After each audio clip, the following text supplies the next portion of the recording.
Anne qui nous dit, c'est d'ailleurs, je trouve, un travers d'une forme de parentalité positive bienveillante, de beaucoup donner, de peu dire non à l'autre. Mais alors là, je suis 100% d'accord.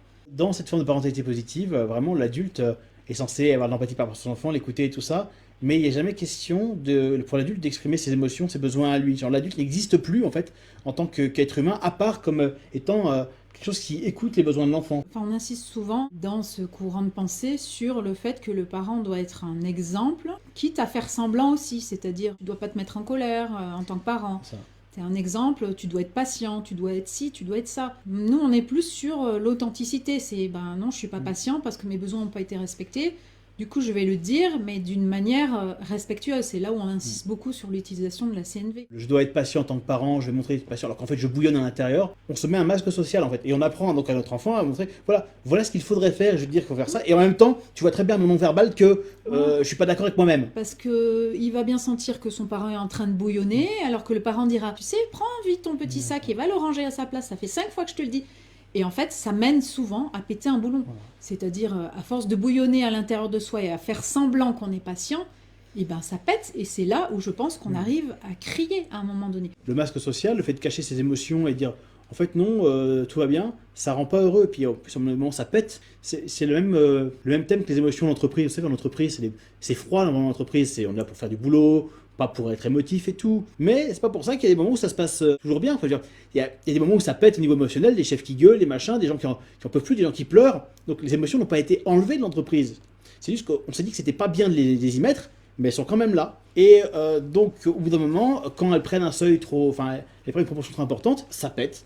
Et c'est là qu'on se dit, bah en fait, oui, depuis le début, on essaie d'ignorer quelque chose qui est là. C'est normal qu'au bout d'un moment, faire comme si ça n'existait pas, ça vous retombe sur la tronche. Donc pour moi, c'est pareil ce qui se passe en parentalité là. C'est juste nier la réalité d'une part, passer à côté de trucs super beaux en fait. J'ai eu des moments magiques, entre autres avec Colline, quand moi ça va pas, elle s'intéresse à ce qui se passe pour moi, et voilà, elle a l'empathie par rapport à moi. C'est magique, je veux dire, c'est donnant-donnant. Ces moments-là, vous les auriez jamais dans une parentalité où papa, maman vont super bien, papa, maman ne pleurent jamais. Je trouve ça super bizarre en fait de vouloir enseigner à l'enfant l'intelligence émotionnelle. Donc, tiens, qu'est-ce que tu ressens en toi, sachant que vous, ah non, non, mais t'inquiète pas, moi je suis un bloc de glace, on peut trousser mon chien sous mes yeux, je ressens rien, t'inquiète. Le fait de pratiquer cette compétence-là et de la démontrer, de l'incarner dans la maison est super important. Si l'enfant est le seul à avoir droit des émotions, on passe à côté de ce magnifique apprentissage et cet échange. Donc pour moi, on est complètement à côté en fait, et on va rendre des parents fous. Parce qu'ils ne pourront pas exprimer une réalité qui est la leur. C'est jouer un rôle de parent.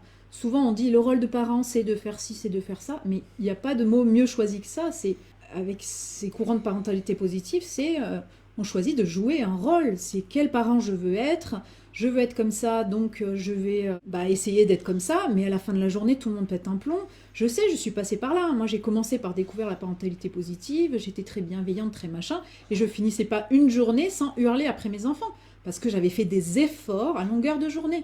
Alors que maintenant, j'ai compris que l'intégrité, c'est la base, l'authenticité, et que ça marche très très bien comme ça, beaucoup mieux sur la relation en famille. Enfin, ce sujet, il est magnifique, enfin, au sens où il y a énormément à gagner. Et je parle en parentalité, mais aussi en entreprise. Le sujet d'être honnête avec ses émotions, d'être authentique. Si même dans votre maison, vous ne pouvez pas être authentique, on a un problème. Moi, j'ai même fait un burn-out parce que je voulais être la maman parfaite, quoi. Je savais ce qu'il fallait faire. Je suivais les méthodes, les recettes qu'on nous dit de faire avec votre enfant quand il fait ça, faites ci, faites ça. Mais j'ai complètement pété un plomb. Qu'est-ce que c'est plus simple d'être simplement authentique et soi-même? Et ce qui veut pas dire, justement, pourrir son gamin et crier dessus. Je réponds à Julia. Ce qui est compliqué, c'est de réussir à détecter ses propres besoins. Oui, Ouais. c'est un gros boulot. C'est un gros boulot, surtout quand ils ont été malmenés pendant longtemps et que tout ce que tu vois, c'est le sommet de l'iceberg, à savoir que tu cries, t'en peux plus, voilà, que t'as l'émotion qui est là, mais quel besoin ça cache. Enfant, on nous a pas appris non plus à écouter nos émotions. Non, t'as pas mal, non, t'es pas triste, Voilà. mais arrête de faire ci, arrête de faire ça, arrête de pleurer, arrête de...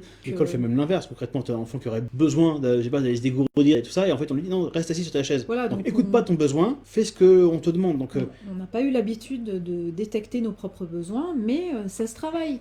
Il suffit, entre guillemets, c'est un grand mot, d'avoir ce réflexe de dire tiens, je me sens pas bien, il y a ça qui se passe, et hop, on part en introspection. C'est quoi mon émotion? Et je vous l'ai déjà dit plein de fois, il y a des listes d'émotions et de besoins en communication non violente, vous pouvez trouver sur internet. Ça peut être un super entraînement, vous affichez votre liste, vous regardez là tout de suite, je me sens pas bien, c'est quoi le mot? Est-ce que c'est cette émotion-là, celle-là, celle-là? Quand vous trouvez le mot ou les mots qui sont parfaits pour vous, et ben ça vous aide à avoir une sorte de vocabulaire plus large qui peut être très utile pour savoir ce qui se passe en vous et déterminer un peu plus vos besoins. Je pense que comme toutes les compétences un peu complexes, c'est ok de s'y prendre mal ou de manière scolaire au début. C'est-à-dire, prenez la liste, voilà, et bon, ok, ça, on a l'air un peu peut-être bizarre. Attends, maman a besoin de prendre quelques minutes pour savoir ce qui se passe en elle. Bouge pas. Attends, je lis la liste. Excuse-moi. Oui, bon. Mais je pense que déjà le réflexe, je dis, de tilter, de dire tiens, je suis pas bien, en fait j'ai un besoin qui est pas satisfait, je vais aller chercher en quelques fractions de secondes ce que ça peut être. C'est pas toujours évident, mais c'est vraiment un entraînement, quoi. Oui, c'est frustrant de ne pas pouvoir répondre à ce besoin quand tu l'as identifié. C'est comment je peux faire tout de suite, là, maintenant. D'où des fois l'idée de se ménager avant. Tu sais que tu as ce besoin-là, genre tu as besoin d'introversion, genre besoin de solitude, besoin de calme. Tu le sais, tu t'en rends compte quand tu es limite, mais tu te dis, mince, c'est le moment où je devrais expliquer à tout le monde qu'il faudrait que j'ai la tranquillité et je peux pas parce que rien que ça m'oblige à parler à des gens. Et là, ça veut dire, il aurait fallu en parler avant. Et je pense qu'à force de regarder cette fameuse liste, ben vous allez vous rendre compte que finalement c'est plus ou moins les mêmes besoins qui reviennent. Oui.